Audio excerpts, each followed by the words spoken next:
जय महाकाली बच्चों, मैं हूँ आपकी फेवरेट टीचर सुरभि सिंह। तो लास्ट वीडियो में बच्चा हम लोग पढ़ रहे थे लिविंग वर्ल्ड, जो कि हमारे 11th का पहला चैप्टर था। तो शुरू करते हैं लिविंग वर्ल्ड।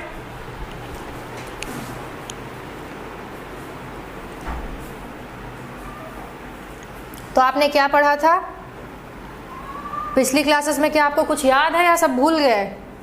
अगर भूल गए हो तो एक बार अपनी कॉपी उठाइए और पुराने पन्नों को, जो भी नोट्स मैंने लिखाई थी, उनको एक बार पलट लीजिए ताकि सब कुछ क्विक रिवीजन हो जाए और आगे का चैप्टर पढ़ने में आपको आसानी हो बच्चों। तो शुरू करते हैं लिविंग वर्ल्ड। आई होप कि आपको बहुत मज़ा आएगा मेरे साथ पढ़ने में, बस आप मन लगा के पढ़िएगा। तो शुरू कर रहे हैं बच्चों। पिछले दिन हम लोगों ने पढ़ा था, मैं आपको रिवीजन करवा रही हूँ। इतना टाइम तो नहीं है कि मैं आपको जितना पढ़ाया था फिर से रिवीजन करवाऊँ, बट हाँ, मैं वो टॉपिक्स आपको रिवाइज करवा दे रही हूँ। जैसे कि हम लोगों ने चैप्टर स्टार्ट किया था जिसमें हम लोग कुछ लिविंग, नॉन लिविंग ऐसी बातें किए थे, क्या लिविंग है क्या नॉन लिविंग है। फिर से मैं नहीं एक्सप्लेन करने जा रही हूँ आपको, बस टॉपिक आप सुनिए। शुरू किया था हम लोगों ने defining versus non defining feature में। ओके, सो हम लोगों ने शुरू किया था डिफाइनिंग वर्सेस नॉन डिफाइनिंग में। डिफाइनिंग वर्सेस नॉन डिफाइनिंग के लिए हम लोगों ने क्या पढ़ा था कि जो नॉन डिफाइनिंग है उसके लिए एक ट्रिक पढ़ी थी बच्चों, NGR, नज़र, जिसमें ग्रोथ और रिप्रोडक्शन हमारा नॉन डिफाइनिंग फीचर था बच्चों, और डिफाइनिंग फीचर था मेटाबॉलिज्म और कॉन्शियसनेस। ग्रोथ में हम लोगों ने क्या पढ़ा था? Increase in mass, increase in number are the twin characteristic of living organisms. साथ में हम लोगों ने ये भी पढ़ा था बच्चों कि प्लांट जो होता है through out the life grow करता है, एनिमल जो होता है वो अप टू सर्टेन एज तक ग्रो करता है।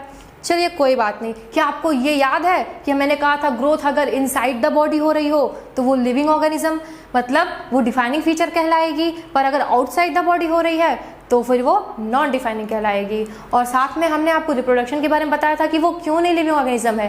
पहली चीज़ कि म्यूल्स की वजह से, दूसरी चीज़ कि स्टेराइल वर्कर बीज की वजह से, तीसरी चीज़ कुछ इनफर्टाइल ह्यूमन कपल्स की वजह से, और मेटाबॉलिज्म जो कि हमारा डिफाइनिंग फीचर है, उसमें हम लोगों ने पढ़ा था कि जितने भी रिएक्शंस हमारे बॉडी में हो रहे हैं उन सारे रिएक्शंस का सम कर दीजिए। जो भी केमिकल रिएक्शन, जो भी चेंज हमारी बॉडी में या हमारे सेल में हो रहा है बच्चों, वो मेटाबॉलिज्म कहलाया था। और कुछ वो रिएक्शंस जो हमारी बॉडी में हो रही हैं वो हम बाहर भी करवा सकते थे, यस, तो वो हमारा मेटाबॉलिज्म था। फिर हम लोगों ने बात की थी कॉन्शियसनेस, मतलब कॉन्शियस होना। जो भी चीज़ हमारे इर्द गिर्द हमारे इन्वायरमेंट में घट रही है उस पर हम कैसा रिएक्ट करते हैं, अगर हम रिस्पॉन्ड करते हैं वही हम कॉन्शियस है, अदरवाइज हम नॉन कॉन्शियस हैं। और कॉन्शियस के लिए मैंने बताया था बच्चों कि एनिमल्स भी होते हैं, प्लांट भी होते हैं, जिसमें मैंने आपको एक एग्जाम्पल दिया था सनफ्लावर का, कि अगर सनलाइट पड़ती है तो जिधर सनलाइट पड़ती है उधर वो अपना फेस रोटेट करता है। और साथ में मैंने आपको ये भी बताया था कि कॉन्शियस का मतलब ये भी कि फोटो पीरियडिज्म भी अफेक्ट करता है एनिमल पे भी और साथ में प्लांट पे भी। एनिमल मेलाटोनिन हार्मोन उन पे अफेक्ट करता था, और साथ में प्लांट में वो पॉलन ग्रेन्स तभी सिक्रीट करेंगे बच्चों जब पॉलिनेटर्स अवेलेबल होंगे, ताकि उनका पॉलिनेशन आसानी से हो जाए। चलिए ये सब तो हम आगे के चैप्टर्स में आपको एक्सप्लेन करेंगे, प्लांट फिजियोलॉजी वगैरह में। अब आते हैं हम लोग टॉपिक पे बच्चों की, हाँ, कॉन्शियसनेस में और क्या बचा था कि मैंने कहा था सेल्फ अवेयरनेस, सेल्फ कॉन्शियस केवल इंसानों में होता है। आप अगर क्वेश्चन आ जाए, सपोज करिए कि आप एग्जाम में बैठे हैं और एक क्वेश्चन आ रहा है आपके सामने कि self consciousness is defining feature, तो आप क्या लगाएंगे बच्चों? नहीं, वहां आप गलत कर देंगे। अगर कॉन्शियसनेस लिखा रहे तो वो डिफाइनिंग फीचर है बच्चों, पर अगर सेल्फ कॉन्शियसनेस लिखा जाए तो वो नॉन डिफाइनिंग हो जाएगा।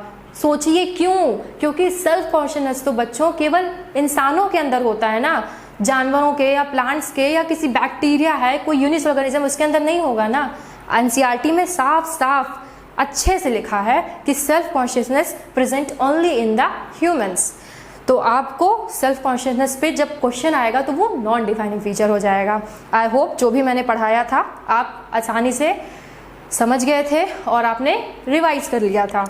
तो अब आगे हम लोग पढ़ेंगे कुछ जो चैप्टर्स में बाकी चीज़ें बची थी, जैसे कि हम लोग स्टार्ट करेंगे यूनिवर्सल रूल के बारे में। और बच्चों एक चीज़ और मुझे आपको बतानी है कि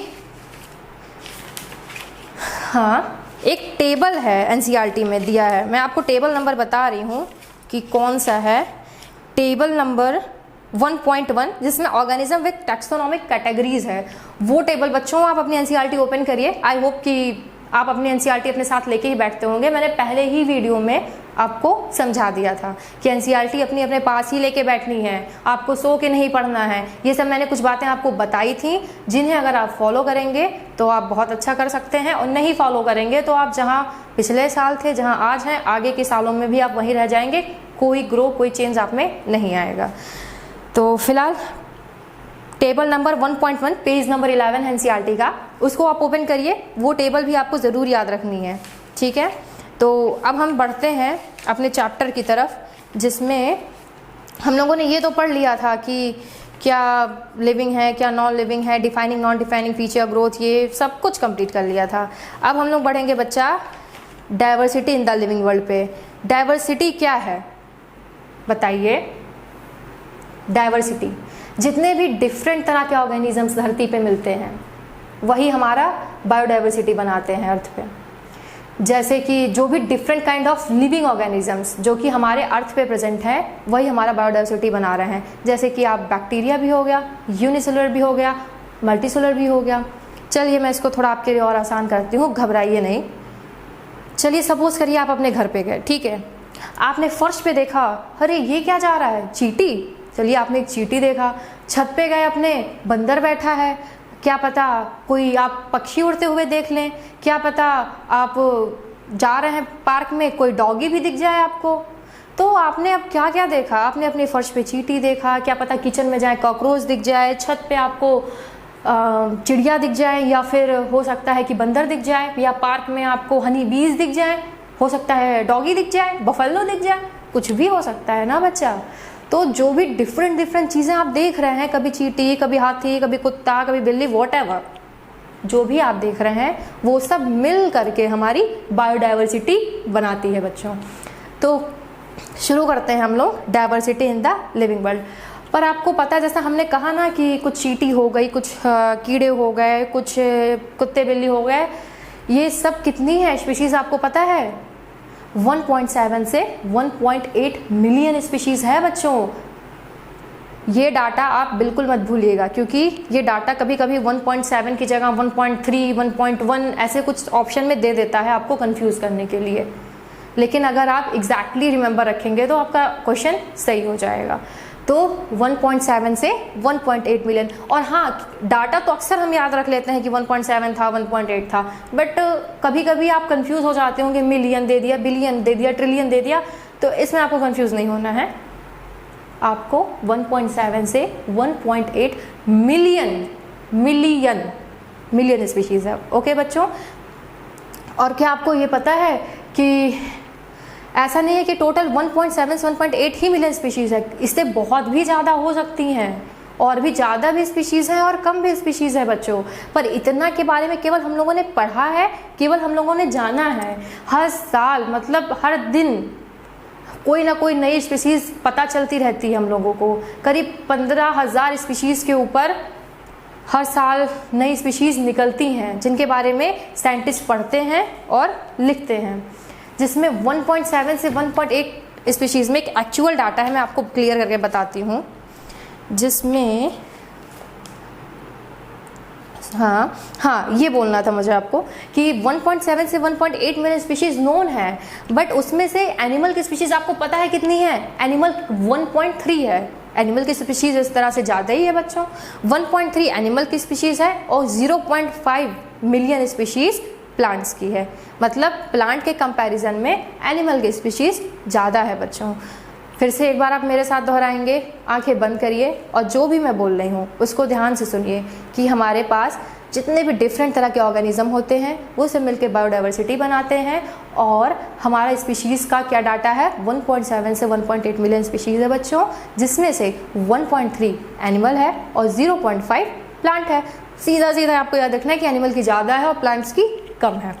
ओके, सो जब हम लोग इन्हीं जो डिफरेंट तरह के ऑर्गेनिजम्स हैं और डिफरेंट तरह के प्लांट हैं, अभी हमने आपको बताया बायोडाइवर्सिटी, जब इनके बारे में हम पढ़ते हैं, इनके प्रेजेंट में क्या है, इनका पास्ट क्या था, ये सब के बारे में जब हम लोग पढ़ते हैं, और साथ में सिर्फ इतना ही नहीं, हम उनका एवोल्यूशनरी रिलेशनशिप एंसेस्टर्स के बारे में भी पढ़ते हैं, तो वो सिस्टमैटिक कहलाता है। थोड़ा सा आसान बनाती हूँ आपके लिए।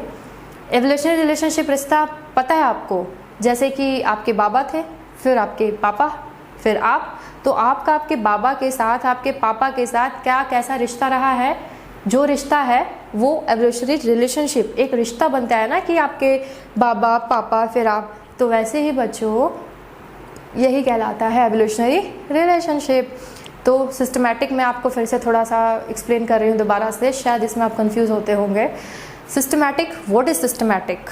The study of diversity of organisms along with their comparative present and past, study करना, साथ में विद एवोल्यूशनरी रिलेशनशिप के बारे में भी पढ़ना ही सिस्टमैटिक कहलाता है। और आपको ये भी पता है कि कोई भी लिविंग ऑर्गेनिज्म है, जैसे कि हम जिंदा हैं या फिर शायद कोई एनिमल जिंदा है या फिर कुछ भी, हाँ, पर क्या सबके अंदर कोई कॉमन मटेरियल है? कुछ तो होगा कॉमन, मतलब जिससे वो बन रहे हैं। तो जितने भी लिविंग ऑर्गेनिज्म हैं अर्थ पे जो भी प्रेजेंट हैं, उनके पास डीएनए होता है, एक genetic material. Genetic material DNA सबके अंदर भी होता है। और अगर डीएनए मटेरियल आरएनए की बात किया जाए तो वो केवल वायरस में होता है, जो कि नॉन लिविंग है। मतलब सीधा सीधा नॉन लिविंग भी नहीं कह सकते हैं। आप पढ़ेंगे कि वायरस जो होता है वो लिविंग और नॉन लिविंग का कनेक्टिंग लिंक होता है, कि जब वो कभी लिविंग कहलाता है, कभी नॉन लिविंग कहलाता है। बॉडी के अंदर है तो लिविंग जैसा बिहेव कर रहा है, बाहर है तो नॉन लिविंग जैसा बिहेव कर रहा है। Virus is a connective link between the living and non living organisms बच्चों। तो मैं ये आपको समझा रही थी कि वायरस की बात छोड़िए, genetic material as RNA virus के अंदर होता है, पर genetic material as DNA, DNA सबके अंदर होता है। वो अगर कछुआ देख रहे हैं, आप सांप देख रहे हैं, बिल्ली देख रहे हैं, चूहा देख रहे हैं, आप खुद को देख रहे हैं, आपके छोटा भाई बहन जो भी है, सबके अंदर एक जेनेटिक मटेरियल होता है, डीएनए। तो डीएनए तो सबके अंदर होता है, लेकिन सोचने वाली बात क्या है? अभी मैंने आपसे कहा बच्चों कि डीएनए सबके अंदर होता है। फिर आप सोच रहे होंगे कि अगर सबके अंदर डीएनए होता है तो फिश क्यों अलग दिखती है?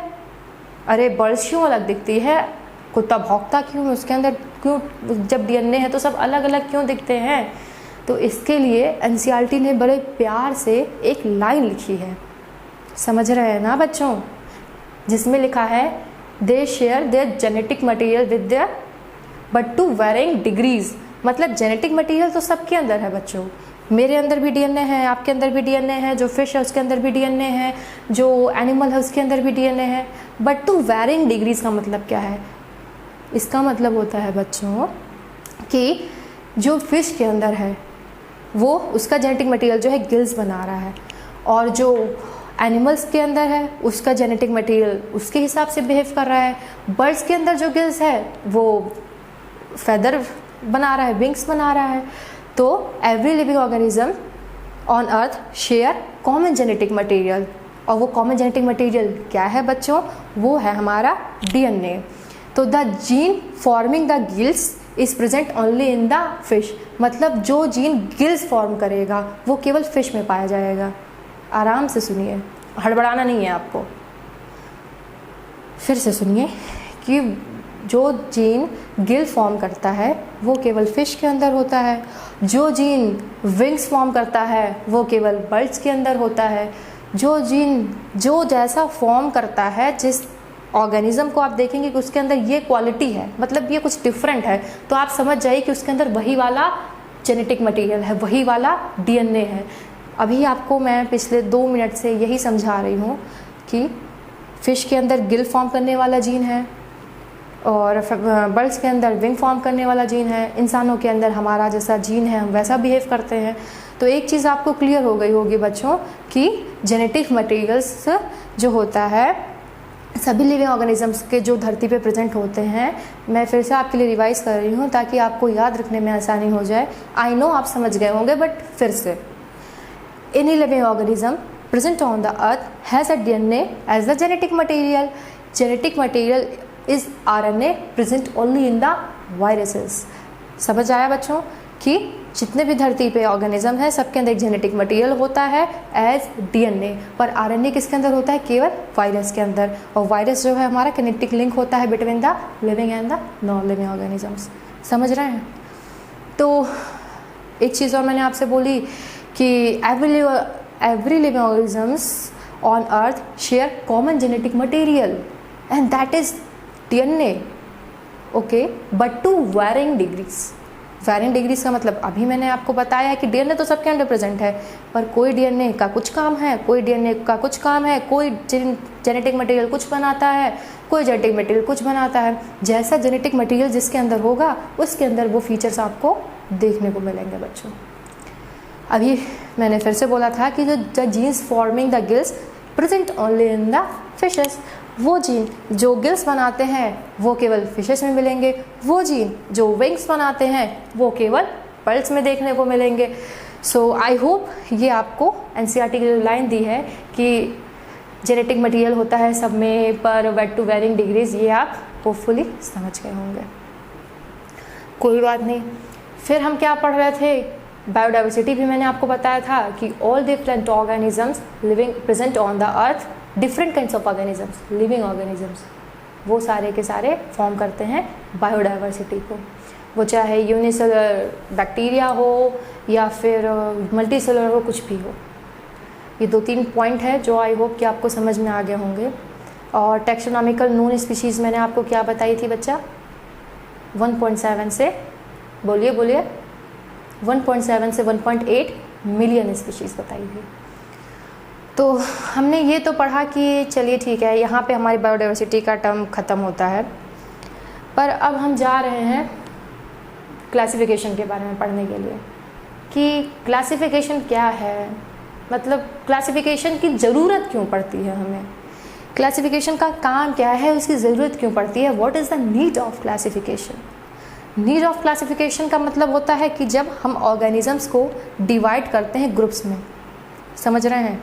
जैसे कि कोई कुत्ता दिख गया आपको तो आप कुत्तों को कुत्ते वाले ग्रुप में रखेंगे, मतलब डॉगी को डॉगी वाले ग्रुप में रखेंगे, ह्यूमंस को ह्यूमन वाले ग्रुप में, या फिर शायद चींटियों को चींटियों वाले ग्रुप में। तो जब हम, ऐसा तो है नहीं कि कुत्ते को आप इंसान वाले ग्रुप में रख लेंगे, तो जब हम ऑर्गेनिज्म को देखते हैं कि ये थोड़ा हमसे डिफरेंट दिख रहा है, अब सपोज़ करिए आपके बीच में कोई आदमी हो जिसकी पूँछें भी हो, जिसके सींग भी हो, तो क्या आप उसके साथ रहना पसंद करेंगे आपके घर में? अरे नहीं, आपको शायद उससे डर लगे, अरे आप उसको भगा देंगे घर से, क्योंकि आप उसके साथ कंफर्टेबल नहीं हैं। आप अपने जैसे लोगों के साथ रहना पसंद करेंगे, इंसान इंसानों के साथ, जानवर जानवरों के साथ। हाँ, तो जब हम किसी भी ऑर्गेनिजम्स को ग्रुप में डिवाइड करते हैं तो वो क्लासिफिकेशन कहलाता है। मतलब क्लासिफिकेशन की ज़रूरत ये है बच्चों कि वो मदद करता है हमें चीज़ों को ग्रुप्स में डिवाइड करने के लिए, जो जैसा है उसको वैसे ग्रुप में रख दिया जाता है। ठीक है, समझ गए आप? तो अब एक टर्म आपने सुना होगा, टैक्सोनॉमी। आप टैक्सोनॉमी के बारे में क्या जानते हैं? जो भी जानते हैं एक बार आंखें बंद करिए और सोचिए, what do you know about taxonomy? Let me explain. जो भी जानते हैं अच्छी बात है, नहीं जानते हैं तो मुझसे सुनिए। टैक्सोनॉमी टर्म किसने दिया था? पहले आप ये बताइए कि फादर ऑफ टैक्सोनॉमी कौन है? Father of taxonomy Carolus Linnaeus है बच्चों।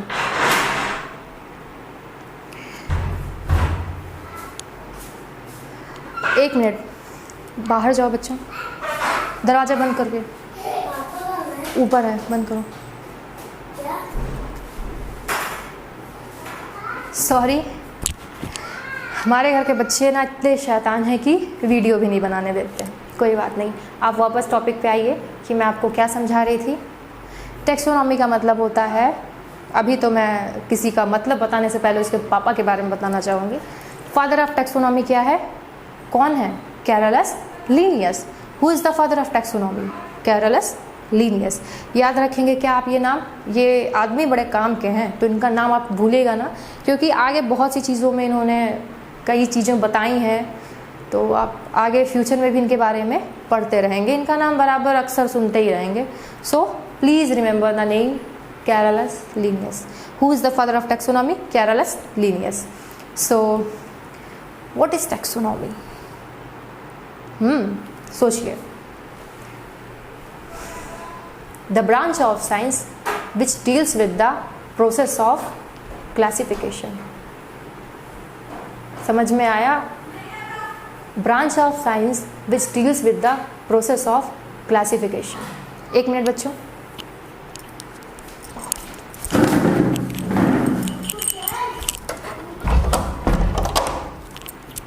सॉरी बच्चों, बच्चे थोड़ा शैतान हैं, परेशान कर देते हैं, कोई बात नहीं. So where I was? Taxonomy क्या है? The branch of science which deals with the process of classification, वो हमारा टैक्सोनॉमी है. कुछ स्टेप्स हैं टैक्सोनॉमी के, मतलब टैक्सोनॉमी हेल्प करती है हमें. क्लासिफिकेशन के कुछ स्टेप्स बता रही हूँ मैं आपको टैक्सोनॉमी के. What is the steps of taxonomy? Sorry, मेरा I was out of my. पहला स्टेप होता है कैरेक्टराइजेशन, दूसरा स्टेप होता है आइडेंटिफिकेशन, तीसरा स्टेप होता है क्लासिफिकेशन और चौथा स्टेप होता है बच्चा नॉमेनक्लेचर. कुछ भी टफ नहीं है, बहुत आसान है. रिलैक्स होइए, मैं आपको एक एक चीज़ें बहुत धीरे धीरे और आराम से समझाते जाऊंगी. कैरेक्टराइजेशन क्या होता है? सपोज़ आप कहीं बाहर के गार्डन में घूमने, आपको एक जानवर दिखा, मतलब जो शायद आपने पहले कभी नहीं देखा हो, तो आपको वो थोड़ा डिफरेंट दिखा, अद्भुत. आप देख रहे हैं कि उसके 2 पैर हैं, 4 हाथ हैं, 2 आँखें हैं, शायद एक पूँछ भी है. मतलब ऐसे होते नहीं है, आई डोंट थिंक कि ऑर्गेनिज्म होते, बट मैं आपको बस एक्सप्लेन करने के लिए एक एग्जांपल दे रही हूँ कि कोई ऐसा ऑर्गेनिज्म दिखा आपको जो थोड़ा डिफरेंट है और जिसे देख के आप सरप्राइज हो गए. आप सोचे अरे वाह, ये तो मज़ेदार है, हमें इसके बारे में जानना चाहिए. तो आपने देखा उसको, तो आपने उसके कैरेक्टर्स को देखा, उसके फीचर्स को देखा कि उसके पास 3 पैर हैं, 2 हाथ है, 1 आँख है, कुछ डिफरेंट है वो. तो उसके कैरेक्टर्स पे, उसके फीचर्स पे आपने गौर फरमाया. तो ये था हमारा पहला स्टेप, कैरेक्टराइजेशन. दूसरा स्टेप क्या था बच्चा कि identification. What is identification? Identify मतलब पहचानना. मतलब अगर वो ऑर्गेनिज्म आपको थोड़ा थोड़ा कुत्ते की तरह दिख रहा है, तो आप उसको पहचान जाएंगे कि शायद इस कुत्ते के साथ इसका कोई रिश्ता है, क्या पता ये कुत्ते से मिलता जुलता हो. वो आपको, पहले तो आपने उसको दूर से देखा, आपको कुछ खास समझ में नहीं आया, वो आपको डिफरेंट लगा, आपने बस उसके कैरेक्टर्स को देखा और आप उसी चीज़ को कैरेक्टराइजेशन बोल दिए बड़े आराम से. फिर क्या हुआ बच्चा कि आपने जब उसके कैरेक्टर्स को देख लिया, तो बात आई कि चलो ये किससे मिलता जुलता है. सोचते हैं ना, जैसे आपके घर में छोटा बच्चा हुआ तो लोग बोलना शुरू कर देते हैं ना, आंखें पापा जैसी है, नाक मम्मी जैसी है, ओठ दादी पे गए हैं, हाथ शायद किस पे गए हैं. तो ऐसा होता है ना. तो वैसे ही जब आप वो ऑर्गेनिजम्स को पहले तो उसके कुछ डिफरेंट फीचर्स देखे, वही हो गया हमारा कैरेक्टराइजेशन. फिर क्या हुआ कि आप उसको थोड़ा सा पहचानने लगे कि ये किस पे गया है या किसके जैसा दिख रहा है. आप आइडेंटिफाई करने की कोशिश कर रहे हैं. That process is called identification बच्चों.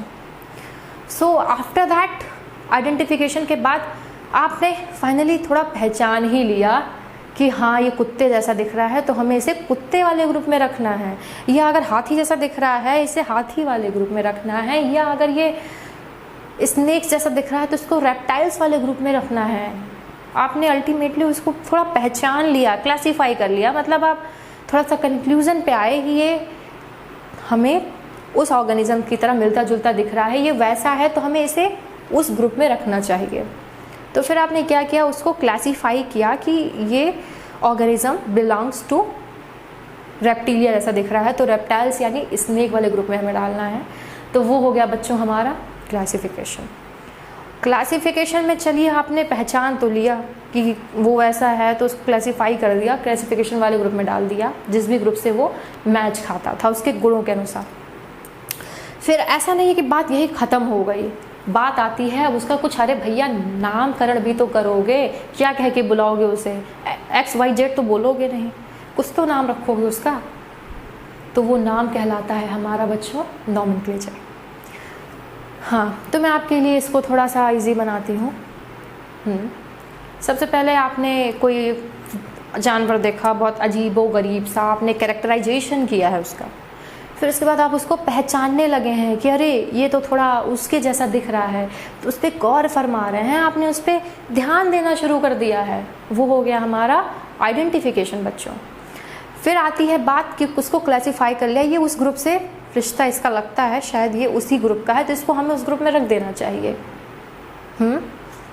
सपोज करिए कि वो आपके डॉगी जैसा दिखता है, तो आप उसको ले जाके अपने जिस रूम में डॉगी रहता होगा डॉगी के साथ रखा है, वो हो गया आपका क्लासिफिकेशन।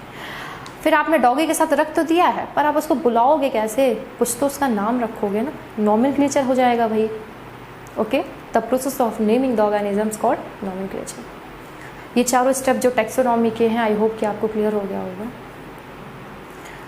तो मैं इसके बारे में आपको और बताऊं उससे पहले कुछ टर्म है जो कि आपके लिए थोड़ा सा और आसान बनाना ज़रूरी है, ताकि आपको दिक्कत ना हो। मैंने अभी आपको सिस्टमैटिक के बारे में बताया है कि सिस्टमैटिक और टैक्सोनॉमी में अंतर क्या है। आई नो आप कंफ्यूज हो जाते होंगे।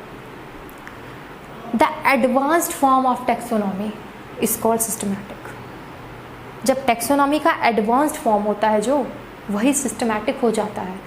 सिस्टमैटिक में हम लोग टैक्सोनॉमी तो रखते ही हैं, टैक्सोनॉमी में जो भी चीज़ अभी हमने चारों स्टेप पढ़े हैं ना टैक्सोनॉमी के बच्चों, classification, identification, characterisation, identification, classification and nomenclature, तो ये सब टैक्सोनॉमी हो गई। टैक्सोनॉमी के बारे में मैंने आपको बताया था कि the branch of science which deals with the process of classification. So taxonomy का एडवांस्ड फॉर्म सिस्टमैटिक। थोड़ा सा इसको और समझाते हैं कि ये सिस्टमैटिक में मैंने आपको ये भी बताया था अभी 5 मिनट पहले कि इसमें हम लोग उसके दादा परदादा या उनके एंसेस्टर्स, उनके एवोल्यूशनरी रिलेशनशिप को भी, फाइलोजेनी को भी पढ़ते हैं। तो सिस्टमैटिक को दोनों हम बोलते हैं। Systematic is equal to taxonomy plus evolutionary history. क्या ये कहने में बुराई है बच्चों? कुछ गलत है कि सिस्टमैटिक को हम लोग taxonomy plus evolutionary history, evolutionary relationship कह सकते हैं।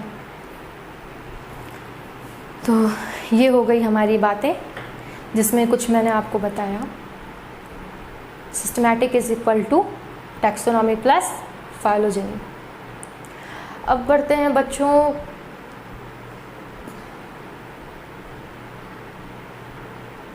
सिस्टमैटिक के नॉमेनक्लेचर के बारे में बढ़ते हैं। मैंने आपको कुछ एग्जांपल देते हैं। नॉमेनक्लेचर में क्या था बच्चों की, कुछ नियम है नॉमेनक्लेचर के, ऐसे ही तो नहीं हम कुछ भी किसी भी चीज़ का कर देंगे। नॉमेनक्लेचर का थोड़ा सा नियम तो है, बट नियम से पहले नॉमेनक्लेचर की ज़रूरत बताते हैं हम आपको कि नॉमेनक्लेचर का काम क्या है, आखिर इसकी ज़रूरत क्या पड़ी हमें। सपोज़ करिए आपके पापा आपको टिंकू कह के बुलाते हो, आपकी मम्मी आपको कुछ बाबू भैया बेटा टाइप का बुलाती हो, आपके दोस्त आपको कुछ और अजीबो गरीब नाम से बुलाते हो, बट आपका कोई एक नाम तो होगा ना जो आधार कार्ड पे होगा, जो हाई स्कूल इंटर की मार्कशीट पे होगा, जिस नाम से पूरी दुनिया आपको जानती होगी। आप अपनी पहचान क्या बताएंगे अगर आप कहीं भी जाके खड़े हो गए? अगर आप जा कर के यूरोप में खड़े हो गए तो अब कैसे आपको पहचाना जाएगा? By seeing your name on the Aadhaar card या आपके किसी भी सर्टिफिकेट पे। तो एक आपका नेम ऐसा होता है जो पूरी दुनिया जिस नेम से आपको जानती है। आपकी मम्मी आपको टिंकू रिंकू जो भी कह के बुलाती हैं, ज़रूरी नहीं है कि आपके टीचर भी आपका टिंकू नाम जानते हों, नहीं जानेंगे तो आपको कैसे पहचान पाएंगे? सपोज़ स्कूल कभी आपके साथ ऐसा हुआ होगा कि आप जल्दबाजी में घर से निकल गए, ठीक है, टिफ़िन ले जाना भूल गए। अब आपके पापा जाके अगर आपके स्कूल में बोलेंगे कि मेरे लड़के पिंकू ने टिफ़िन भूल गई है, उसे दे दीजिए। अब वो तो परेशान हो जाएंगे ना कि पिंकू कौन है, किसको टिफ़िन देनी है। आपका नाम क्या पता स्कूल का शाश्वत हो, रमेश, सुरेश, वॉटेवर कुछ भी हो, तो वो नाम जब आपके पापा बताएंगे तभी आप पहचाने जाएंगे कि हाँ टिफ़िन आपको ही पकड़ानी है, अदरवाइज़ उस दिन आप भूखे रह जाएंगे। तो नॉमेनक्लेचर का जो काम था वो तो मैंने आपको बता दिया। एग्जाम्पल लेते हैं हम मैंगो का, मैंजीफेरा इंडिका जिसका एक साइंटिफिक नेम है। सो मैंगो को हम अपने इंडिया में, अपने यूपी में आम कहते हैं। ज़रूरी नहीं है कि इटली में भी इसको आम कहें, रशिया में भी इसको आम कहें, हो सकता है इसको कुछ और भी कहते हों। तो जगह के साथ, लैंग्वेज के साथ चीज़ों का नाम बदलते जाता है। तो हमें एक ऐसे नाम की ज़रूरत होती है कि अगर हम दुनिया में किसी भी कोने में खड़े हो जाएं और वो नाम अगर हम ले लें तो हर इंसान जान जाए कि हम इसी नाम की बात कर रहे थे। तो वही होता है नॉमेनक्लेचर, वही होता है हमारा साइंटिफिक नेम। समझ गए? एक होता है नेम, जो आपका लोकल नेम जो आपके यहाँ है उसको वर्निकुलर लैंग्वेज कहते हैं, ठीक है, जो लोकल लैंग्वेज होती है, लोकल नेम जो हम देते हैं। बट एक दूसरी होती है जो कि साइंटिफिक लैंग्वेज होती है, साइंटिफिक नेम दिया जाता है किसी भी ऑर्गेनिजम्स को या चीज़ों को।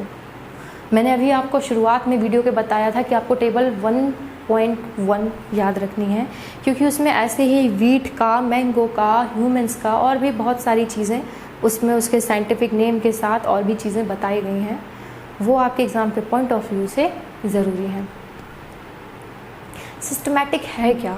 द सिस्टमैटिक क्या है? सोचिए। Systematic arrangement of organisms called systematic, और ये एक लैटिन वर्ड है। आपको याद रखना है कि ये एक लैटिन वर्ड है और सिस्टमैटिक का मतलब होता है किसी भी चीज़ का सिस्टमैटिक अरेंजमेंट करना ही हमारा सिस्टमैटिक कहलाता है बच्चों। और लीनियस ने, अभी मैंने बताया कि ये सारा खेल शुरुआत से लीनियस करते आ रहे हैं, बहुत सा रोल है लीनियस साहब का। तो लीनियस ने एक बुक लिखी थी जिसका नाम था सिस्टेमा नेचुरे। ओके, ये आप याद रखेंगे। शायद मुझे आपको कुछ क्वेश्चंस भी करवाने की ज़रूरत है, मैं देखती हूँ कि क्या मैं आपको करवा सकती हूँ। बट क्वेश्चन करवाने से पहले मैं आपको कुछ नोट्स प्रोवाइड करवाना चाहती हूँ जो कि आपके लिए ज़रूरी है।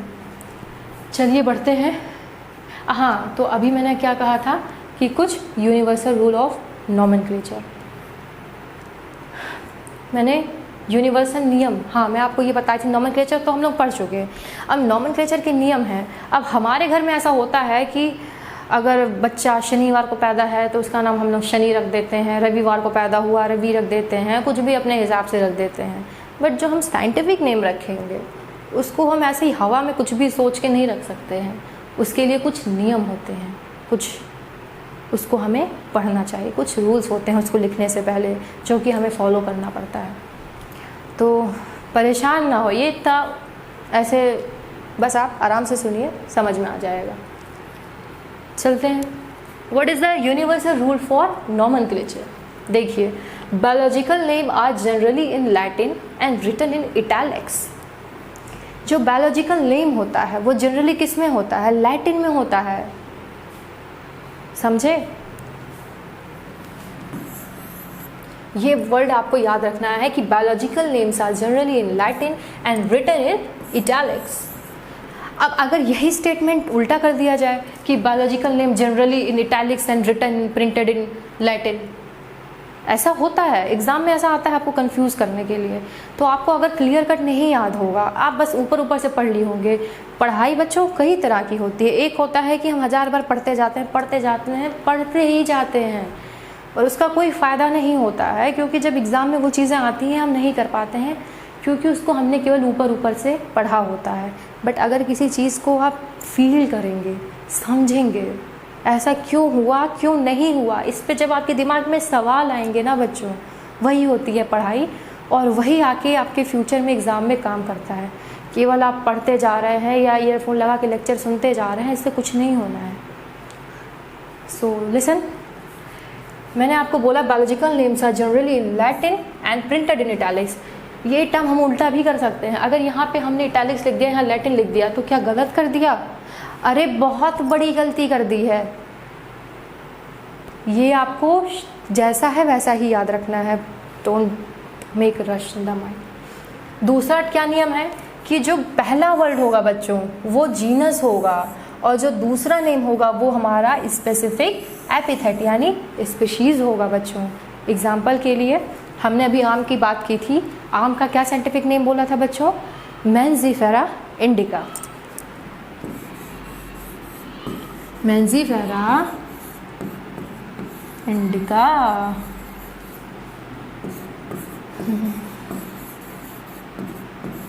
तो आप जरा ध्यान से देखिए, अभी मैंने आपसे क्या कहा, ये हमने मैंगो का साइंटिफिक नेम लिखा है जो कि हमारा मेंजीफेरा इंडिका है बच्चों। तो अभी हमने क्या कहा, biological names are generally in Latin and written in italics. ये लैटिन में है और लिखा है इटैलिक्स में। अब मैं तो अपने हाथ से इटैलिक्स नहीं लिख पाऊंगी, बट आप कंप्यूटर के फॉन्ट्स में देखते होंगे, जब आप कोई चीज़ टाइपिंग करते हैं तो उसमें बहुत सारे लैंग्वेजेस आ जाते हैं, रशियन, इटैलिक्स और भी कई सारे लैंग्वेजेस लिख के आ जाते हैं जिसमें आप टाइप करना चाहें। तो अगर आप प्रिंट कर रहे हैं तो इटैलिक्स में ही प्रिंट करेंगे। ये वर्ड तो लैटिन के हैं, लेकिन इसको लैटिन में, ये एक्चुअली हमारे रशियन वर्ड होते हैं। जैसे मेरा नाम है सुरभि, तो सुरभि को आप लैटिन में नहीं बदलेंगे बच्चों, सुरभि रोमन में ही रहेगी हमारी।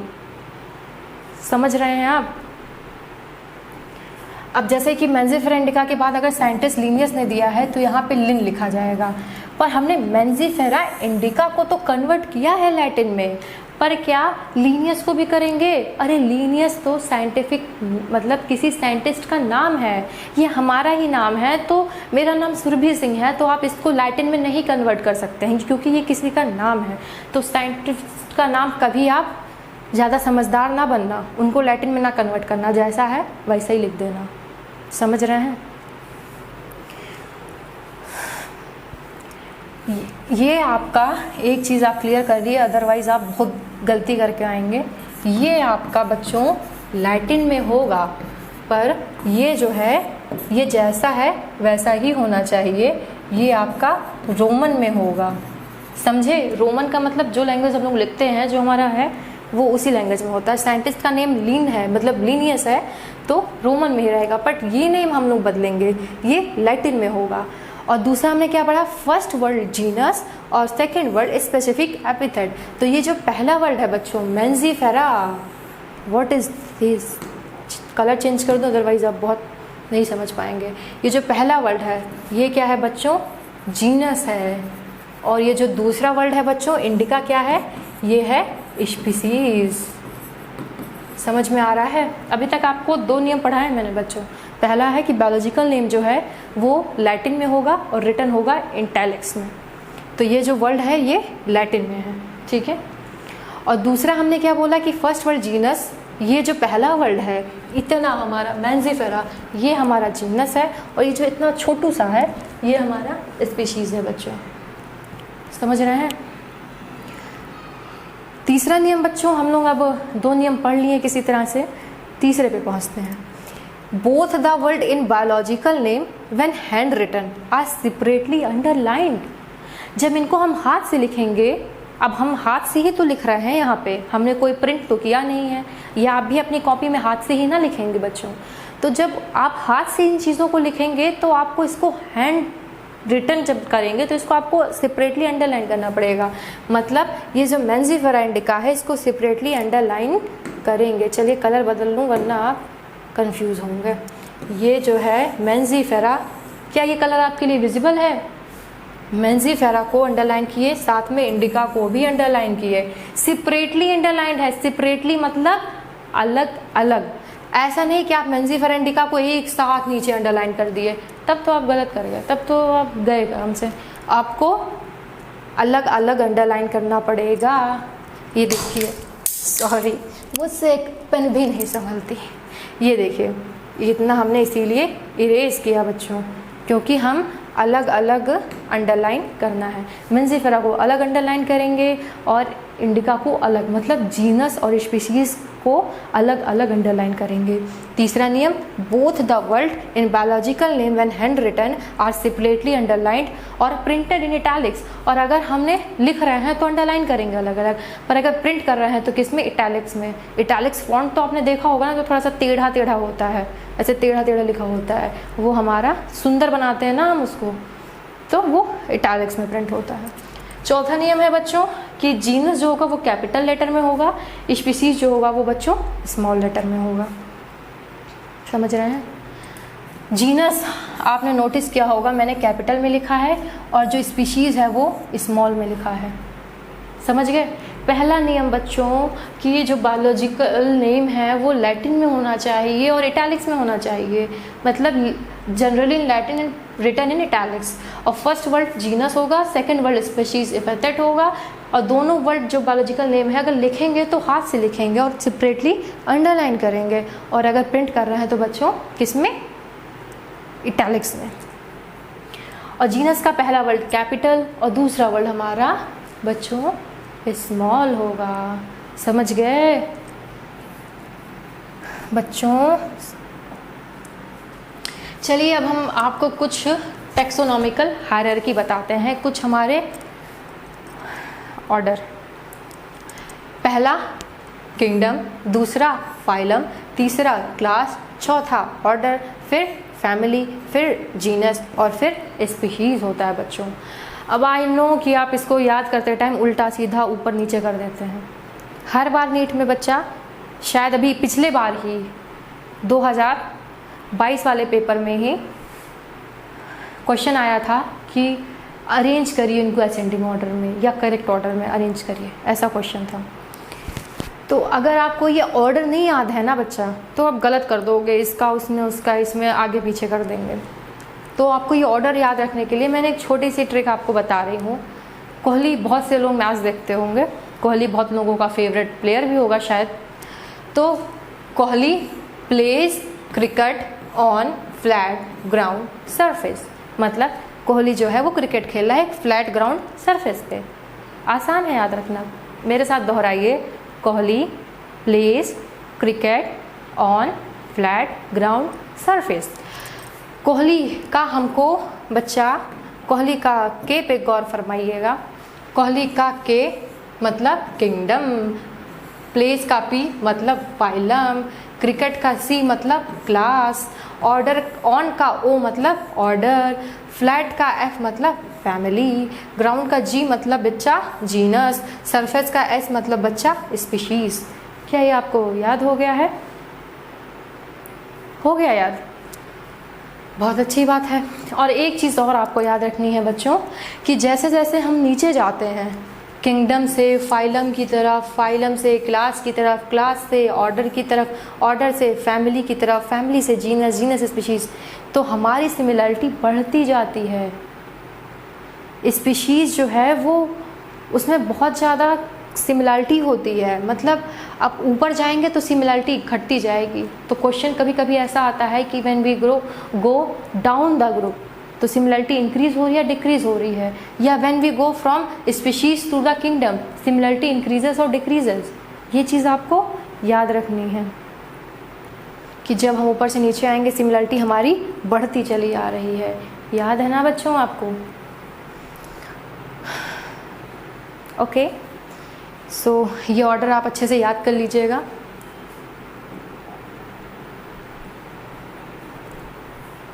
स्पीशीज़, कुछ बच्चों एनसीईआरटी में ऐसे टर्म दिए हैं, ऐसे एग्जाम्पल दिए गए हैं जिनको आपको याद करना बहुत ज़रूरी है, क्योंकि क्वेश्चन ऐसे ही पूछ रहा है ज़्यादातर।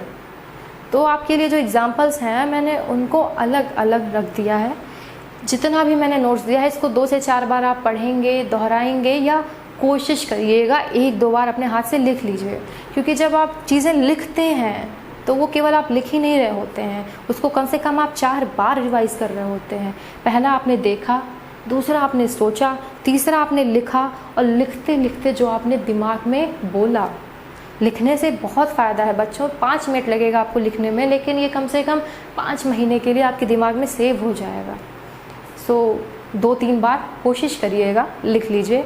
और एक बात और बच्चों, इतने अच्छे से तैयार कर लीजिए आप कि आपको बुक की ज़रूरत ना पड़े। जब किताब सामने होती है बच्चों तो सबको याद होता है, पर जो बिना किताब के आपको याद होता है वही आपकी रियल नॉलेज है। सपोज़ आप सोने गए हैं, आप लेटे हैं, आपने जो भी पढ़ा, या ये 1 घंटा का वीडियो आप मेरा देखे, तो वीडियो के बाद आप शायद बाहर गए हों थोड़ा सा टहलने, थक गए हों, तो टहलते टाइम आप सोचिए कि आपने क्या पढ़ा है इस 1 घंटे में। सोचिए, सोचने से, मेमोराइजेशन से बहुत ज़्यादा फ़ायदा है बच्चों, क्योंकि आपकी रियल नॉलेज यही है। आपको धीरे धीरे अपना पूरा कोर्स अपने दिमाग में कर लेना है कि आपको बुक की ज़रूरत ना पड़े, क्योंकि एग्ज़ामिनेशन हॉल में आपके पास कोई बुक नहीं होगी। और ये चीज़ें धीरे धीरे प्रैक्टिस से स्ट्रॉन्ग होती है, मतलब हर दिन करना होता है। आप डेली थोड़ा थोड़ा, जैसे कि आपने 2 घंटा पढ़ा है तो आप कम से कम किताबें बंद करके 20 मिनट आप सोचिए कि आपने क्या पढ़ा है, ठीक है। तो जो भी मैं लिखवा रही हूँ इसको आप लिखिए, और लिखने के बाद जब आपको लगे कि आपको याद हो गया है तो आप किताबें बंद करके सोचिए कि आपने क्या पढ़ा या क्या लिखा। स्पीशीज़ के एग्जांपल है बच्चों। स्पीशीज़ मैंने अभी क्या बताया है कि जब ये कुछ टैक्सोनॉमिकल हायरार्की हैं, हाँ, जब हम नीचे जाते हैं सिमिलैरिटी हमारी बढ़ती जाती है। सिमिलैरिटी बढ़ रही है, स्पीशीज़ में सबसे ज़्यादा सिमिलर लोग हैं। जैसे कि हम इंसान हैं, ठीक है, मैं सुरभि हूँ, मैं इंसान हूँ और एक कोई और इंसान यहाँ पे है, कोई और इंसान यहाँ है, तो हमारे बीच में बहुत ज़्यादा सिमिलर फीचर्स हैं, कॉमन चीज़ें हैं।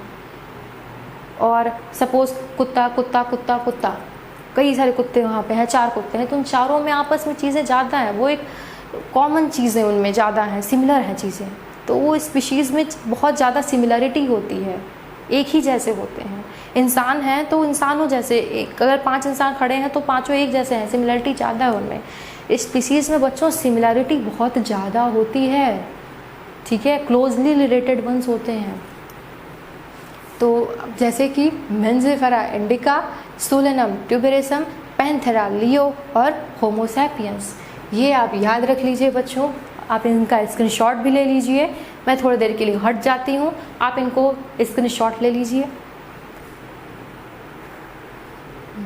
तो स्पीशीज़ में आपको याद रखना है मेंजिफेरा इंडिका जो आपके एनसीईआरटी में दिए गए हैं, दूसरा सोलेनम ट्यूबेरसम, तीसरा पैंथेरा लियो, चौथा होमो सैपियंस। होमो सैपियंस आपको भी पता है ह्यूमंस का नेम है। पैंथेरा लियो आपको भी पता है कि शेर का, जिसमें और भी चीज़ें होती हैं वो है। सोलेनम ट्यूबेरसम आपको भी पता है पोटैटो से रिलेटेड फैमिली मतलब स्पीशीज़ है। मेंजिफेरा इंडिका अभी मैंने आपको बताया है कि एक आम की है। तो स्पीशीज़ एनसीईआरटी में ये चारों चीज़ नेम दिए गए हैं स्पीशीज़ के, जो कि आपको ऑन द टिप होने चाहिए। फिर हम बढ़ेंगे बच्चों जीनस की तरफ। जीनस जो है हमारा, पैंथेरा जो है वो हमारा जीनस है। अब जीनस में बढ़ने से पहले मैं आपको ये बता दूं, जीनस के अंदर स्पीशीज़ आती है, ठीक है। जीनस जो है वो क्लोजली रिलेटेड स्पीशीज़, जो स्पीशीज़ होगी वो जीनस के अंदर आएगी। जैसे कि कुत्तों की ग्रुप हो गया, एक स्पीशीज़ हो गई, और हो सकता है इंसानों का एक स्पीशीज़ एक ग्रुप हो जाए। तो जो ये स्पीशीज़ है, 2 स्पीशीज़ मिल करके जो जीनस के अंदर आती है, मतलब जीनस जो होता है वो स्पीशीज़ से बड़ा होता है। तो जैसे कि पैंथेरा एग्जाम्पल के रूप में, जो पैंथेरा है ये एक जीनस है बच्चों, और पैंथेरा के अंदर, ठीक है, अंदर पैंथेरा के अंदर स्पीशीज़ आती हैं, जैसे कि पैंथेरा लियो, पैंथेरा पैरेडस, पैंथेरा टाइग्रिस, ये मिलते जुलते होते हैं। जैसे कि शायद आपने देखा होगा कुत्ता बिल्ली थोड़ा क्या पता मिलते जुलते दिखें आपको, हो सकता है ना, तो वो एक जीनस के अंदर आएंगे। तो पैंथेरा जो है वो जीनस है बच्चों, और इसमें स्पीशीज़ ये जो लॉयन है, पैरेडस है, टाइग्रिस है, ये सब एक स्पीशीज़ है। तो अभी मैंने आपको बताया कई सारी स्पीशीज़ मिलके जीनस बनाती हैं बच्चों। इंक्लूड मतलब जीनस इंक्लूड करता है स्पीशीज़ को। तो ये पैंथेरा जीनस है, और इसके अंदर आता है लियो मतलब लॉयन, पैरेडस मतलब लेपर्ड, और टाइग्रिस मतलब बच्चों टाइगर। और एक और एनसीईआरटी में दिया गया है बच्चों, एक पैंथेरा जीनस दिया गया है, दूसरा हमारा सोलेनम दिया है। सोलेनम में क्या आता है बच्चों? सोलेनम एक जीनस है, इसके अंदर में क्या आता है? पोटैटो और ब्रिंजल मतलब हमारा आलू और बैगन। तो सोलेनम भी एक दूसरा जीनस है जो कि पोटैटो और ब्रिंजल को इंक्लूड करता है बच्चों। आसानी से आपको याद हो गया होगा स्पीशीज़ मेंजिफेरा इंडिका। ये सब बच्चों ऐसा नहीं है कि मैं फालतू में आपको बता रही हूँ, ये सब एनसीईआरटी के अंदर दिया गया है। अगर आप इन्हें नहीं याद करेंगे तो आप बहुत बड़ी मिस्टेक कर रहे हैं, क्योंकि इससे क्वेश्चन आते हैं और ये आपको ऑन द टिप होना चाहिए। इसका क्या कॉन्सेप्ट है, क्या नहीं है, टफ है, ईजी है, इससे मतलब नहीं है, इससे कोई फ़र्क नहीं पड़ता है। फ़र्क तब पड़ेगा बच्चों जब ये आपको याद नहीं होगा और इसमें से क्वेश्चन आ जाएगा। गेटिंग? समझ रहे हैं ना बच्चों? भैया प्लीज़ ध्यान दीजिए। जीनस स्पीशीज़ को मिला के बनाएगा, जिसमें पैंथेरा और सोलेनम है। और पैंथेरा में लियो, पैरेडस, टाइग्रिस, सोलेनम में पोटैटो और ब्रिंजल है। अब हम बढ़ते हैं बच्चों फैमिली और ऑर्डर। जब कई सारे जीनस मिलते हैं बच्चों तो फैमिली बनती है। ओके, समझ रहे हैं? अब जैसे कि फैमिली जो होती है वो और बड़ी ग्रुप होती है। फैमिली में जैसे कि सोलोनेसी है तो सोलोनेसी में सोलेनम, पितोनिया और धतूरा आएगा। ठीक है, सोलोनेसी आपको याद रखनी है। सोलोनेसी एक फैमिली है जो कि बहुत फेमस फैमिली है और ये आपने बहुत बार एनसीईआरटी में सुना होगा, पढ़ा भी होगा। और जब आप आगे प्लांट के बारे में पढ़ेंगे तो उसमें आप ये चीज़ें बहुत आराम से देखेंगे, तो बेहतर होगा आप आज ही समझ लें। जो सोलोनेसी है इसमें सोलेनम, पिटूनिया और धतूरा आता है। इसके अंदर 3 हमारे जीनस आते हैं, सोलेनम, पितोनिया और धतूरा। सोलेनम, पितोनिया और धतूरा बच्चों। फिर उसके बाद इसमें फैमिली में 2 आप देखेंगे, एक सोलोनेसी देखेंगे और दूसरी फैलिडे देखेंगे। फैलिडे, सोलोनेसी और फैलिडे, सोलोनेसी और फैलिडे, सोलोनेसी और फैलिडे। तो फैलिडे में आएगा फैलिस, कैन और पैंथेरा। सॉरी, मैंने सही तो लिखा है ना? लेट मी क्लियर बच्चों। हो सकता है मैंने गलती से लिख दिया हो फ्लो में, तो एक बार मेरा क्लियर करना ज़रूरी है बच्चों। सो फैमिली में सोलोनेसी और फैलिडे, हाँ इसमें आएगा फैलिस और पैंथेरा। ये इसके अंदर आएगी फैलिस और पैंथेरा। फिर हम बढ़ेंगे ऑर्डर की तरफ। ऑर्डर क्या करता है? ऑर्डर फैमिली से भी बड़ा होता है। आप देखते आ रहे हैं चीज़ें बढ़ती जा रही हैं। स्पीशीज़ से बड़ा आपने जीनस देखा बच्चों, जीनस से बड़ी आपने फैमिली देखी। अब फैमिली से भी बड़ा कौन है? ऑर्डर। फैमिली से बड़ा कौन है बच्चों? ऑर्डर। ऑर्डर क्या करेगा? ऑर्डर के अंदर रिलेटेड फैमिलीज़ होंगी। ठीक है, ऑर्डर के अंदर रिलेटेड फैमिलीज़ होंगी, जैसे कि पॉलीमोनियल्स और कार्निवोरा। पॉलीमोनियल्स में कौन कौन सी फैमिली इंक्लूड होंगी बच्चों? पहला कॉर्नवोल्वुलेसी और दूसरा सोलोनेसी। अभी मैंने सोलोनेसी फैमिली के बारे में आपको बताया, आपने सुना। पॉलीमोनियल्स के अंदर आएगा कॉर्नवोल्वुलेसी और सोलोनेसी। फिर आप पढ़ेंगे कार्निवोरा। मैंने क्या बोला बच्चों कि ऑर्डर में 2 होंगे, एक पॉलीमोनियल्स और दूसरा कार्निवोरा। ऑर्डर के अंदर पॉलीमोनियल्स और कार्निवोरा। पॉलीमोनियल्स में आएगा कॉर्नवोल्वुलेसी और सोलोनेसी, और कार्निवोरा में आएगा बच्चों फैलिडे और कैनिडे। अब आप मुझे बताइए कि फैलिडे कैट फैमिली है या डॉग फैमिली है, और कैनिडे डॉग फैमिली है या कैट फैमिली है? सोचो। याद रखने का आसान तरीका है, मैं आपको बता रही हूँ, किसी से बताना नहीं। फैलिडे, यहाँ पे एफ है ना, तो आप उल्टा ले लीजिए, ये कैट फैमिली कर दीजिए, और कैनिडे को आप डॉग फैमिली कर दीजिए बच्चों। समझ गए? उल्टा करना है, ऐसा नहीं है सी से कैनिडे तो सी से कैट फैमिली करते हैं। ऐसा करेंगे तब तो फूक ही देंगे आप। तो कैनिडे मतलब डॉग फैमिली, फैलिडे मतलब कैट फैमिली। मैंने क्या बताया बच्चों? ऑर्डर जो है वो फैमिलीज़ को इंक्लूड करता है। तो आसान हो गया होगा आपके लिए बच्चों। पता है जब मैं पढ़ती थी मुझे भी बोरिंग लगता था, याद करने का मन नहीं करता था, पर याद तो करना पड़ेगा वरना एग्ज़ाम में गड़बड़ हो जाएगी। अब हम पढ़ रहे हैं बच्चों जो हमारे चैप्टर का आखिरी टॉपिक है टैक्सोनॉमिकल एड। उस पर बढ़ने से पहले मैं आपको ये बताना चाहती हूँ कि जीनस स्पीशीज़ से शुरू किए थे। स्पीशीज़ जो है उसमें सबसे ज़्यादा सिमिलरिटी होती है, इंसान इंसान इंसान, जो कुत्ते कुत्ते कुत्ते, तो ऐसा होता है, सिमिलरिटी बहुत ज़्यादा होती है। और जब हम बढ़ेंगे धीरे धीरे ग्रुप में तो हमें ग्रुप में जीनस मिलेगा जो कि रिलेटेड स्पीशीज़ को इंक्लूड करेगा, और बढ़ेंगे फैमिली मिलेगा जो मतलब जीनस के लोगों को इंक्लूड करेगा। फिर बढ़ेंगे ऑर्डर मिलेगा जो कि ऑर्डर क्या करेगा? फैमिली को इंक्लूड करेगा। ऐसे बढ़ते बढ़ते फिर आप किंगडम की तरफ चले जाएंगे। किंगडम में आप पढ़ते होंगे 5 किंगडम क्लासिफिकेशन आपको पढ़ाया जाएगा, जिसमें आर.एच. विटेकर जी ने दिया था, जिसमें आप पढ़ेंगे Monera, protista, fungi, Plantae, Animalia.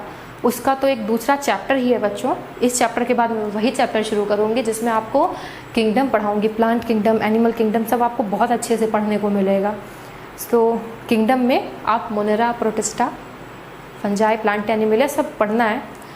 अभी फ़िलहाल आप चैप्टर के आखिरी टॉपिक पे चलते हैं, टैक्सोनॉमिकल एड बच्चों, जिसमें आएगा पहला प्रिजर्वेशन, दूसरा कंजर्वेशन, तीसरा लिटरेचर। प्रिजर्वेशन क्या होता है बच्चों? प्रिजर्वेशन में एक चीज़ याद रखिएगा जो कि बहुत ज़रूरी है। प्रिजर्वेशन में बच्चों आपको याद रखना है कि ये डेड ऑर्गेनिजम्स को केवल इंक्लूड करती है, इसमें केवल डेड रहेंगे। प्रिजर्वेशन मतलब डेड ऑर्गेनिजम्स, प्रिजर्वेशन में डेड ऑर्गेनिजम्स रहेंगे। और इसमें कौन कौन सी चीज़ें होती हैं? हर्बेरियम और म्यूज़ियम। आपने हर्बेरियम के बारे में भी सुना होगा, और म्यूज़ियम तो शायद आप घूमने गए ही होंगे। दूसरी चीज़ है कंजर्वेशन। कंजर्वेशन में लिविंग ऑर्गेनिजम्स, दोनों एक दूसरे के उल्टे हैं बच्चा, प्रिजर्वेशन और कंजर्वेशन। प्रिजर्वेशन में डेड ऑर्गेनिजम्स, कंजर्वेशन में क्या है? कंजर्वेशन में लिविंग ऑर्गेनिजम्स। हर्बेरियम और म्यूजियम में डेड ऑर्गेनिजम्स होंगे, और कंजर्वेशन के अंदर में आता है जूलॉजिकल पार्क और बोटेनिकल गार्डन, इसमें लिविंग ऑर्गेनिजम्स होंगे। और लिटरेचर में क्या है बच्चों? फ्लोरा, मैनुअल, मोनोग्राफ और कैटलॉग। फ्लोरा, मैनुअल, मोनोग्राफ और कैटलॉग। अब हर्बेरियम की तरफ बढ़ते हैं बच्चों। हर्बेरियम में डेड प्लांट होंगे, मतलब मरे हुए प्लांट्स, और इसको प्लांट स्पेसिमेंस इसमें होते हैं। और इनको रखने का तरीका क्या होता है बच्चों? उनको पहले सुखाया जाता है, फिर उनको प्रेस्ड किया जाता है, फिर उनको प्रिजर्व किया जाता है शीट्स पे, ऐसी शीट पे जो कैरी करती हैं कुछ इन्फॉर्मेशन। कौन कौन सी इन्फॉर्मेशन, वो आपको याद रखना ज़रूरी है। शीट कैरी करेगी date and place of collection, किस दिन किस जगह पे हमें वो प्लांट, वो पौधा मिला था, वो है हमारा हर्बेरियम में कि date and place of collection. और दूसरा क्या है हमारे पास इंफॉर्मेशन कि वो इंग्लिश में होना चाहिए, लोकल नेम भी होना चाहिए, बोटेनिकल नेम भी होना चाहिए, और साथ में किस फैमिली का है और किसने कलेक्ट किया है, कलेक्टर्स नेम भी लिखा हुआ होता है बच्चों। हर्बेरियम में डेड प्लांट्स होते हैं, प्लांट स्पेसिमेन को ड्राइड किया जाता है, प्रेस्ड किया जाता है और प्रिजर्व किया जाता है शीट पे। और शीट कौन सी इन्फॉर्मेशन रखती है बच्चों? Date and place of collection, English name, local name, botanical name, family name और किसने कलेक्ट किया था। अब बेचारा मेहनत करेगा, इंग्लिश नेम लिखेगा, कहाँ पे ढूंढा था वो लिखेगा, लोकल नेम लिखेगा, बोटेनिकल नेम लिखेगा, और उसका थोड़ा नाम भी ना हो तो ये बुरी बात है ना बच्चा, उसको बुरा लग जाएगा। इसीलिए कलेक्टर नेम भी बताया जाता है कि इस इंसान ने वो चीज़ें खोजी थी या रखी थी। हर्बेरियम के बाद आप बढ़ेंगे बच्चों म्यूज़ियम पे। म्यूज़ियम आप लोग गए होंगे, इसमें मुझे बताने की ज़रूरत नहीं है, बट एक चीज़ आपको याद रखना है, हर्बेरियम में डेड प्लांट्स होते हैं, बट म्यूजियम में डेड प्लांट के साथ साथ एनिमल भी होते हैं। तो प्लांट प्लस एनिमल दोनों होंगे बच्चों। तो इसमें क्या होता है, इंसेक्ट जैसे है तो पहले इंसेक्ट को हम कलेक्ट करेंगे, फिर बेचारे को मार डालेंगे, फिर उसके बाद उसको पिन की तरफ से, पिन की मदद से लगा देंगे, पिन कर देंगे। तो सबसे पहले कलेक्टिंग, फिर किलिंग, फिर पिनिंग, 3 स्टेप हैं। फिर उसके बाद बच्चों कुछ बड़े बड़े एनिमल्स भी होते हैं, उनके अंदर ऐसे चीज़ें स्टफ़ करके उनको, मतलब जैसे कि कोई शेर है बेचारा बुढ़ा हो गया हमारे क्या, तो शेर की खाल लिए, उसके अंदर भूसा भर दिए या कुछ भी स्टफिंग मटेरियल भर दिए और उसको म्यूज़ियम में ऐसे लगा दिए। वो जिंदा शेर नहीं होता, वो मरा हुआ होता है। तो लार्ज एनिमल में को स्टफ़ किया जाता है और प्रिजर्व किया जाता है। और कभी कभी बच्चों आप म्यूज़ियम में देखते होंगे कि स्केलेटन्स भी रखे हुए होते हैं, कोई जैसे कि एनिमल्स है, शेर हो गया, चीता हो गया, या शायद जो एनिमल इंडेंजर्ड है या एक्सटिंक्ट हैं उनके स्केलेटन्स भी रखे जाते हैं म्यूज़ियम में। पुरानी चीज़ें रखी जाती हैं। तो आई होप कि आपको चीज़ें समझ आ गई होंगी। अब कंजर्वेशन की तरफ बढ़ेंगे, जिसमें हम पहला पढ़ेंगे जूलॉजिकल पार्क, दूसरा पढ़ेंगे बोटानिकल गार्डन। जूलॉजिकल पार्क में अब इसमें अभी तक का जो खेल था बच्चों, हर्बेरियम में सब में आपने डेड पढ़ा होगा, ठीक है, म्यूज़ियम में आपने डेड प्लांट प्लस एनिमल दोनों पढ़ा होगा। अब यहाँ से आपको लिविंग चीज़ें मिलेंगी। जो जूलॉजिकल पार्क होता है, जू में आप जाते होंगे घूमने, जिंदा एनिमल्स दिखते हैं ना आपको, मरे तो दिखते ही नहीं होंगे। तो लिविंग लाइव एनिमल्स होते हैं, और बोटेनिकल गार्डन में लाइव प्लांट्स होते हैं बच्चों, मतलब लिविंग एनिमल साथ में लिविंग प्लांट्स। और अब आप बढ़ेंगे लिटरेचर की तरफ, जिसमें फ्लोरा, मैनुअल्स, मोनोग्राफ और कैटलॉग के बारे में पढ़ेंगे। फ्लोरा मतलब होता है बच्चों प्लांट इन दैट एरिया, उस एरिया में, जैसे किसी एरिया में हम सपोज कानपुर है, तो कानपुर में कौन कौन सी चीज़ें हैं, कौन कौन से जानवर हैं, तो एक जो लिस्ट बनती है उस एरिया में, पर्टिकुलर एरिया में कौन सी चीज़ें हैं, तो वो फ्लोरा बताता है। और मैनुअल मतलब tells about the name of species. अब आप कंफ्यूज होंगे बच्चों, मैनुअल, नू मतलब एन आ रहा है, एन से नेम, एन से मैनुअल, मतलब ये स्पीशीज़ का, ऑर्गेनिजम्स का नेम बताएगा बच्चों। फिर आप मोनोग्राफ पे जाएंगे। मोनो मतलब वन, मतलब सिंगल, मोनो मतलब ये इंफॉर्मेशन तो देगा लेकिन केवल एक टैक्सॉन के बारे में बताएगा ये बच्चों, तो मोनो मतलब वन, तो मोनोग्राफ करेगा। कैटलॉग क्या करेगा, वो लिस्ट बनाएगा, list of organisms in area, वो पूरी एक लिस्ट तैयार करेगा। आप बच्चों एक क्लास में बैठे हैं, क्लास की एक लिस्ट बनती होगी ना, तो एक लिस्ट बनती होगी तभी तो अटेंडेंस लगाने में मदद होती है कि रूल नंबर 1 कौन है, रूल नंबर 2 कौन है।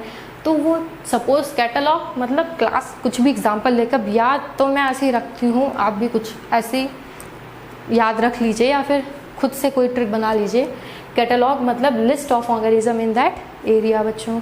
उसके बाद हम जाएंगे, जो लास्ट थिंग है हमारी की है, ये भी एक टैक्सोनॉमिकल एड है जो कि कॉन्ट्रास्टिंग कैरेक्टर पे डिपेंड करती है, ठीक है।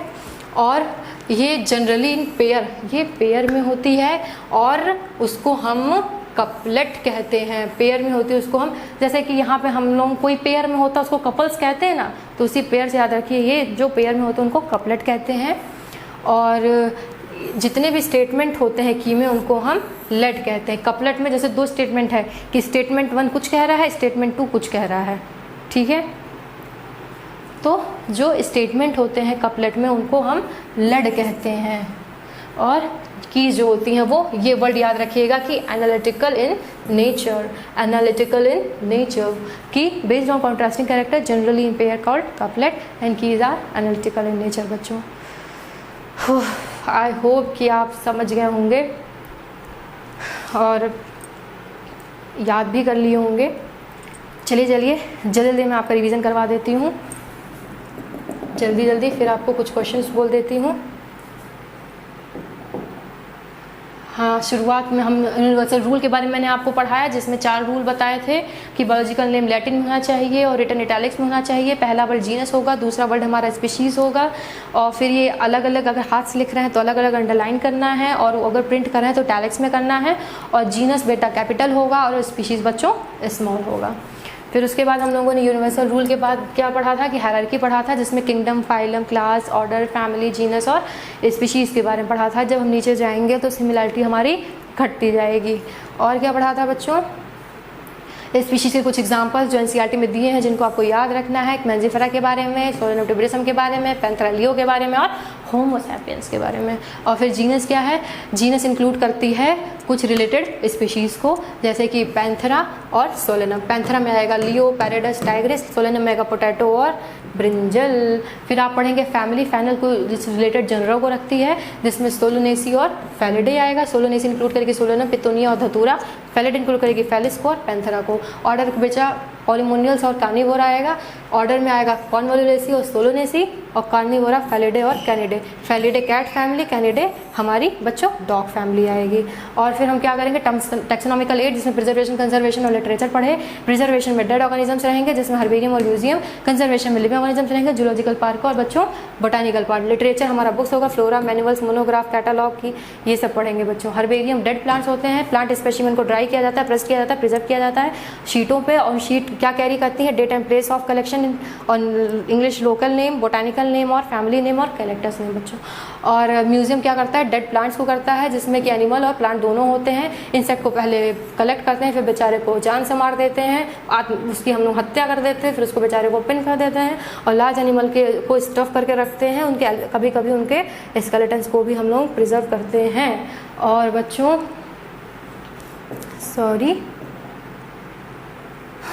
फिर हमारा लास्ट था की, जिसमें हम लोग कॉन्ट्रास्टिंग कैरेक्टर जो कि पेयर में होते हैं, जिनको कपलेट कहते हैं, और ईच स्टेटमेंट को हम लोग की के लेट कहते हैं। और ये की जो होती है एनालिटिकल इन नेचर होती है बच्चों।